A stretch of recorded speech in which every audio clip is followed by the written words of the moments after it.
Hey guys, Blackdemon here with another arena video. Sorry it's been a while, but this time it's Hunter Druid with Sweet Sorrow's main. If you saw the last video, Angies is his main, and I've changed my spec into a more drain spec. First team here is Warlock and Rogue. The strategy is to drain the Warlock and CC the Rogue, and my job is to stop the Warlock's fears, mainly fearing Angies. And here I jump off, so the Warlock has line of sight issues, and to buy us more time so I can drain the Warlock. And pretty soon I'm going to put a slow trap which will help us kite around this pillar, which we are currently doing. Alright, there's a slow trap, and I just stay on the Warlock, and I just try to interrupt all his, like here he's casting and I'm interrupting that, just slowing down their DPS, trying to outlast them.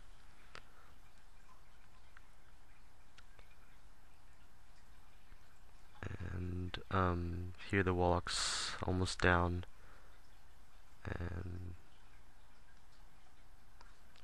there we go. Alright, next team is Mace Warrior and Resto Druid. This is one of my older videos, as you can tell by the Warrior having only the Season 1 Mace, and my UI is a little bit different from the last team. But this is the only Warrior Druid video I had at the moment. So for the strat against this team, I have to stay on the Druid and DPS him so that he has to go into caster form and Viper Sting him like I just did there. And Angie's just gonna try to tank the Warrior and CC him when he can. And here I speed it up because this is probably gonna be a long fight.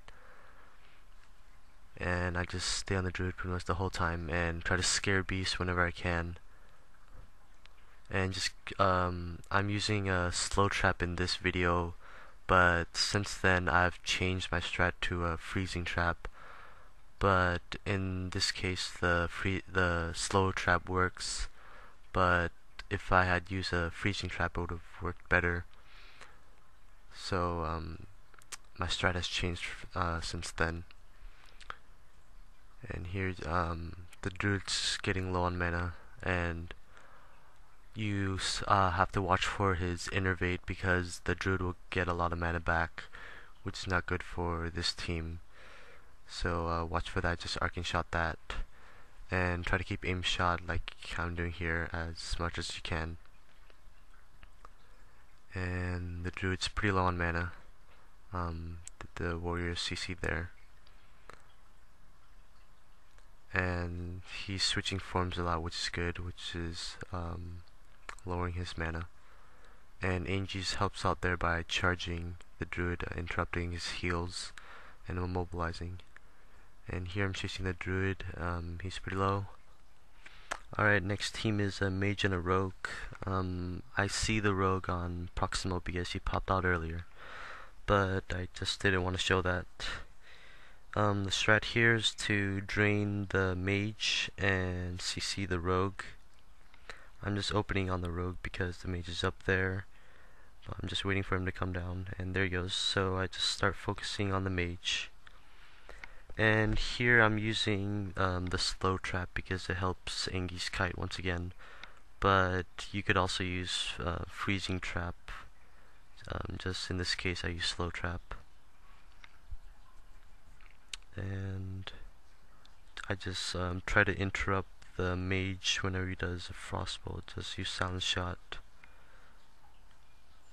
And there's another slowing trap that I use. And the Mage is just line of sighting me now, which is slowing down their DPS significantly. And once he's out of mana, he won't be able to do any damage. So he's starting to play defensive. And here the Mage runs away, So I have to go chase him so he can't drink.